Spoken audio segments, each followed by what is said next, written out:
Elle pourrait renvoyer notre civilisation au XVIIIe siècle, faire disparaître plus d'un tiers de la population des zones développées et avoir des conséquences économiques de plusieurs billions d'euros. Voici l'inquiétante conclusion du rapport rendu par l'Académie nationale sur l'un des phénomènes naturels les plus imprévisibles et menaçants que notre Terre pourrait subir, une super éruption solaire. Pour commencer, une éruption solaire est une libération brutale d'énergie à la surface du Soleil. Projetant des particules ionisées, des rayons cosmiques ainsi que de puissantes ondes électromagnétiques, ces émissions peuvent avoir pour conséquence d'endommager tout objet électrique se trouvant sur son passage. Mais dans la majorité des cas, ces éruptions ne sont que très rarement dirigées sur notre Terre et de faible intensité. Hormis provoquer quelquefois de légères micro-coupures électriques et de magnifiques aurores polaires, le champ magnétique de notre Terre appelé la magnétosphère nous protège de ces petites éruptions les rendant inoffensives. Pourtant, en 1989, une éruption solaire a tout de même fait disjoncter l'alimentation électrique du Québec, privant des millions de personnes d'électricité pendant 9 heures. Mais cet incident n'a été que de faible ampleur et sans grandes conséquences.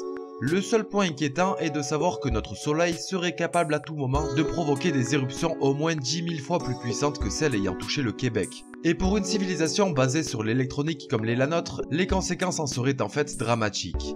Si l'on devait simuler ce genre de super éruption solaire, pour commencer, l'énergie dégagée à la surface du soleil représenterait l'équivalent d'1 milliard de bombes atomiques explosant simultanément. Et une telle puissance causerait de sérieux dégâts sur les satellites, et provoquerait des radiations mortelles à tout astronaute en mission dans l'espace. L'atmosphère terrestre serait dangereusement affectée, puis les orages magnétiques vont atteindre la Terre et générer de très forts voltages à travers chaque système électrique, endommageant irréversiblement les transformateurs du monde entier.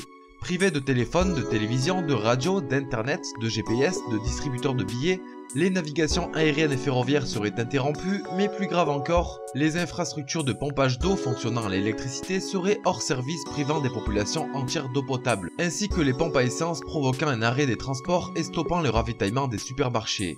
Ces conséquences en cascade pourraient, d'après certaines estimations, occasionner des millions de victimes dans les pays développés. Les coûts financiers dépasseraient les 2000 milliards d'euros et il faudrait près d'une dizaine d'années pour rétablir tous les réseaux électriques. Pour finir, malgré que certains physiciens estiment qu'il y aurait 12% de risque qu'une éruption solaire puissante touche la Terre dans les 10 prochaines années, les probabilités d'une super éruption solaire sont elles jugées très faibles, puisque plusieurs facteurs complexes et rares comme l'inversion des champs magnétiques terrestres reculent fortement la chance d'être un jour victime d'un scénario catastrophique à échelle planétaire.